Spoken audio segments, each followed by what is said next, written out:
जहाँ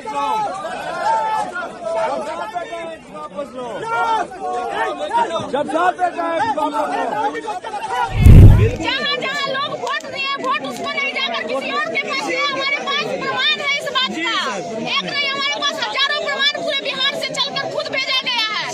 जो कैंडिडेट निर्दलीय खड़ा हुआ है उसके में एक भी वोट नहीं है। ऐसा हो सकता है क्या कि आदमी अपना वोट खुद नहीं गिराएगा? ऐसा हो सकता है?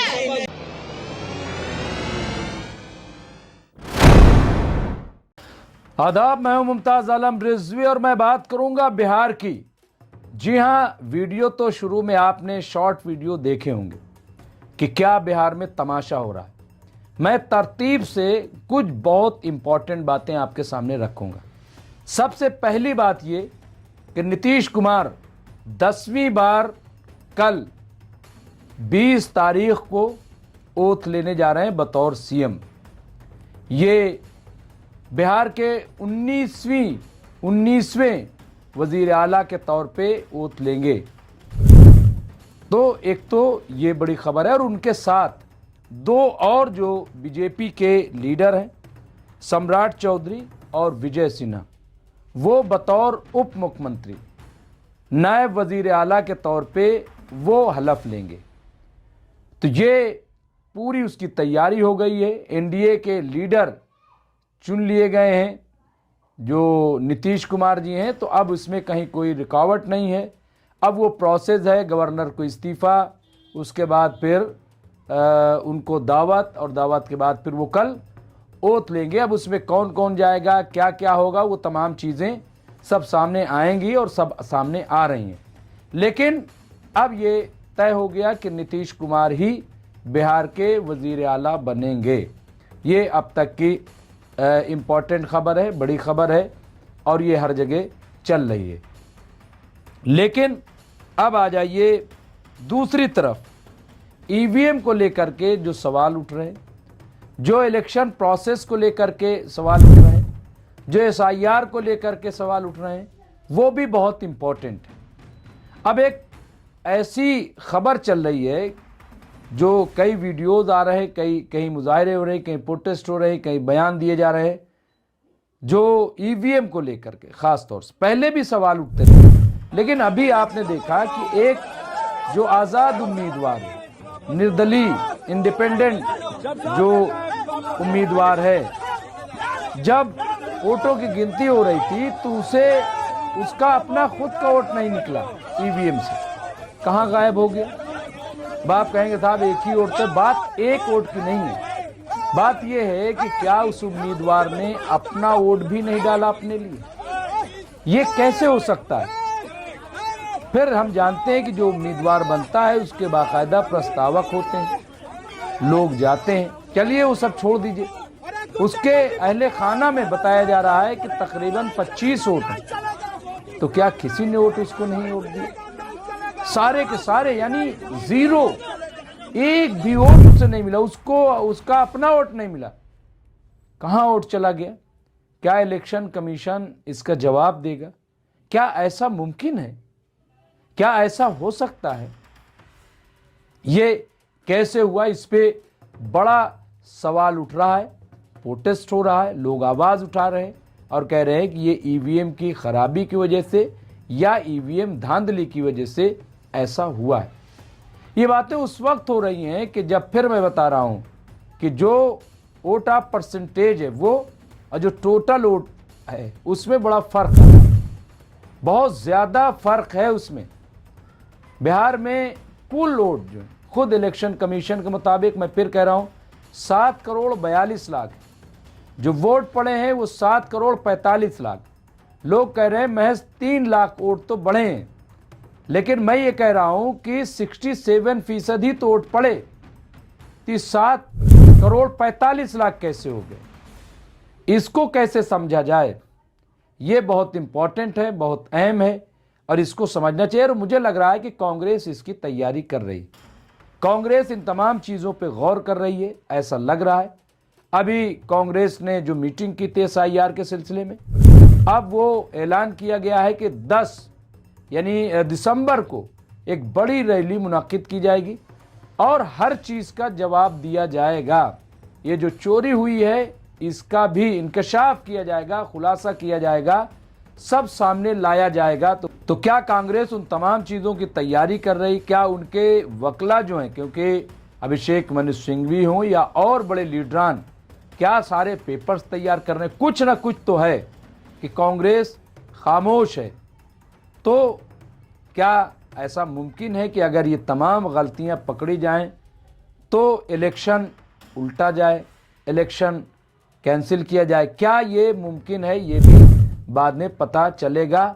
कई वकला ये कह रहे हैं कि इलेक्शन दोबारा होगा, इलेक्शन रद्द होगा, ये इलेक्शन नहीं माना जाएगा क्योंकि इसमें साफ साफ चोरी की गई है।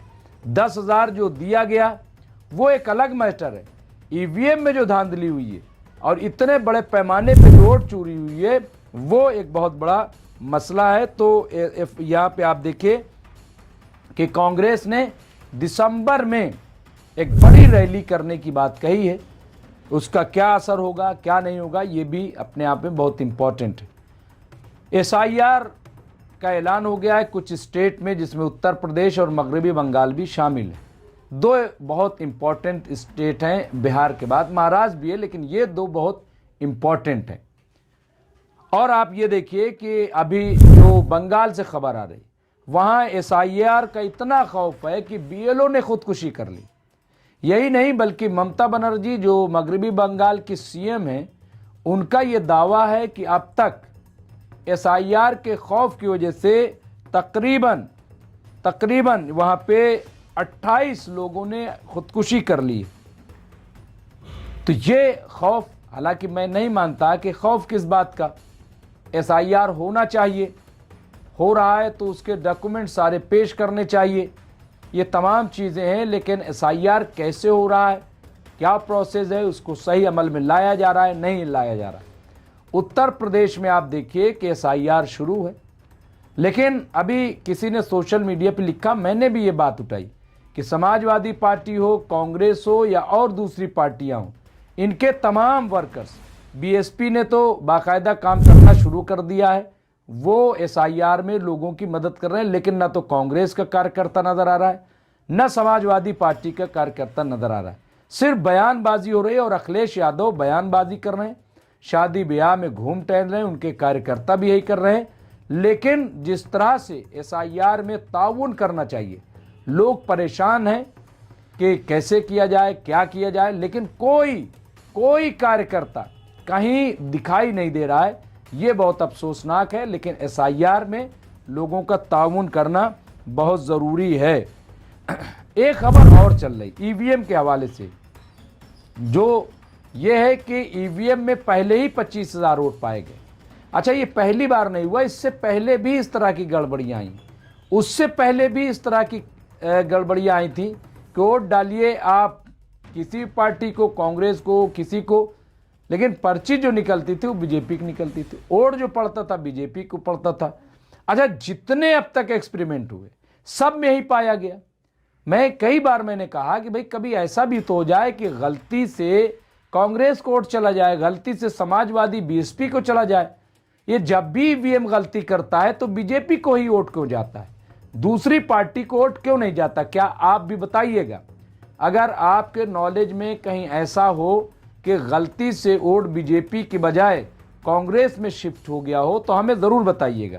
और ऐसा नहीं है सिर्फ बीजेपी के लिए ये गलती होती है कि बीजेपी को वोट चला जाता है, तो इसको क्या माना जाए, क्या इस बात को समझा जाए, ये गौर तलब है।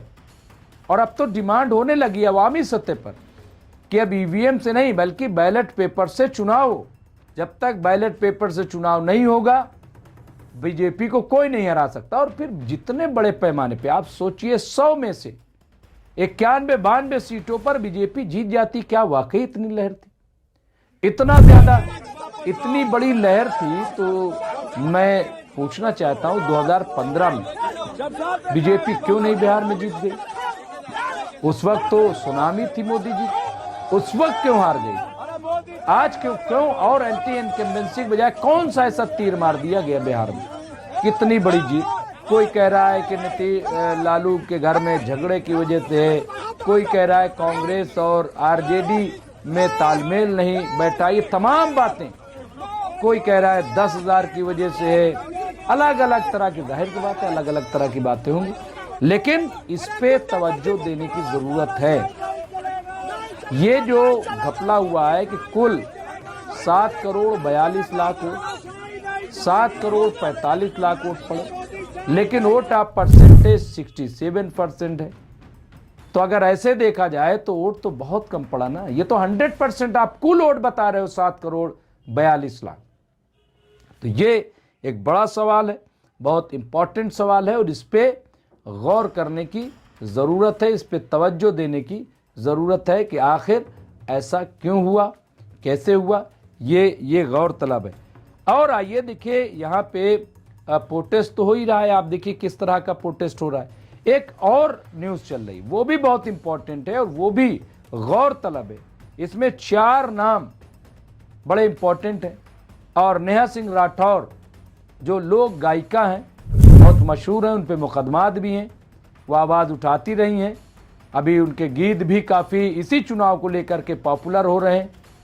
तो यहाँ पे उन्होंने कहा है कि धक्का मुक्की नहीं, सबको बराबर मिलेगा। और इसके बाद जो नामों की लिस्ट आई है वो ये सम्राट चौधरी, यहाँ पे आप देखिए विजय कुमार सिन्हा, नीरज कुमार सिंह, कृष्णा कुमार, यहाँ पे ऋषि, ये 4-5 नाम दिए गए।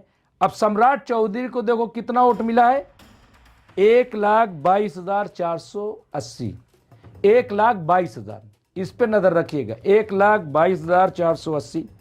विजय कुमार को कितने वोट मिले, 1,24,408, 1,22,408 ये इनको मिले। और आ जाइए नीरज कुमार कितना मिला है, 1,22,491। और आ जाइए कृष्ण कुमार को कितना मिला, 1,22,424। फिर से आंकड़े सुन लीजिए, सम्राट चौधरी को कितना मिला, 1,22,480, 1,22,000। विजय कुमार कितना मिला, 1,22,408। नीरज कुमार कितना मिला, 1,22,491। कृष्णा कुमार कितना मिला, 1,22,424। और ये पप्पू यादव ने भी इसको उठाया। तो अब आप बताइए कि ये जो मैटर है, ये बिल्कुल साफ साफ जो तस्वीरें दिखाई दे रही, इसको क्या समझा जाए, इसको क्या माना जाए, कैसे पता चले कि धांधली क्या है। और इलेक्शन कमीशन मौन है। और जिस तरह से नाराजगी बिहार से दिखाई, अवामी सतह पर लोग नाराज हैं, वहां से जो वीडियोज आ रहे हैं ट्रेन पे वापसी के लिए, लंबी लंबी लाइनें, तमाम चीजें सामने। खैर मैं इन तमाम बातों को नहीं मानता, चलिए, लेकिन इलेक्शन कमीशन को इसकी वजाहत करनी चाहिए। मैंने ये भी सवाल उठाया था कि अगर 3 लाख का भी डिफरेंस है और वो बाद में बढ़े, जैसे कि इलेक्शन कमीशन ने कहा कि वोट बाद में बढ़े, क्योंकि हमने ये कहा था कि जो अहल होंगे वो इलेक्शन से, वोटिंग से 10 दिन पहले तक अपना नाम जुड़वा सकते हैं। तो जब ये 10 लाख नाम जुड़े और 10 तारीख तक जुड़ गए थे, यानी 10 दिन पहले तक, तो क्या इलेक्शन कमीशन की जिम्मेदारी नहीं थी कि इलेक्शन कमीशन इसकी वजाहत करता, इसका ऐलान करता, बताता कि 3 लाख वोट बढ़ गए। तो जब 3 लाख वोट बढ़ गए हैं तो उनके लिए किस किस सेंटर में, क्या उनके लिए कोई नज़्म नहीं किया जाएगा, क्या उनके लिए इंतज़ाम नहीं किया जाएगा। भाई जब आपने कहा कि कुल वोटर है 7 करोड़ 42 लाख, तो ये भी बताया कितने पोलिंग स्टेशन है, कितने BLOs हैं, कहाँ क्या है, सब आपने बताया। तो अगर 3 लाख और बढ़ गए तो उनके लिए क्या, उनका कैसे एडजस्टमेंट किया, तो ये आपने क्यों नहीं बताया। इसलिए बहुत सारी बातें। और अब इसमें देखना यह है कि कांग्रेस अपोजिशन, अब तो कांग्रेस पे भी सवाल उठने लगा कि कांग्रेस के जो राहुल गांधी अपोजिशन लीडर हैं वह सही से काम नहीं कर पा रहे हैं, जिम्मेदारी नहीं, ये क्यों सवाल उठ रहा है, ये भी अपने आप में गौरतलब है। बहरहाल ये बहुत इंपॉर्टेंट है कि बिहार में कल ओथ सेरेमनी है, कल हलफ बर्दारी होगी, लेकिन उससे पहले ये जो सवाल हैं ये अब भी स्टैंड करते हैं और इसका जवाब इलेक्शन कमीशन को देना चाहिए। और इस मामले में एक खबर ये भी आई थी, उस पर पता नहीं क्या हो गया। खबर ये आई थी कि तेजस्वी यादव के तमाम जो मेंबर असेंबली हैं सब इस्तीफा देंगे। कांग्रेस भी इस पे तैयारी कर रही, लेकिन उसके बाद टाइम फिश। तो क्या वाकई लोगों ने हार मान ली है? तो फिर जीतेगा कौन? यूपी हम जीत लेंगे, अखिलेश कह रहे, कैसे आप जीत लेंगे? कहीं भी आप नहीं जीत सकते। बंगाल भी बीजेपी जीतेगी, यूपी भी बीजेपी जीतेगी, और अब कोई नहीं जीत सकता, ये आप समझ लीजिए। बहरहाल जो भी अपडेट होगा हम आपको अपडेट करते रहेंगे। देखते रहिए एमएमसी न्यूज़ इंडिया। बहुत बहुत शुक्रिया।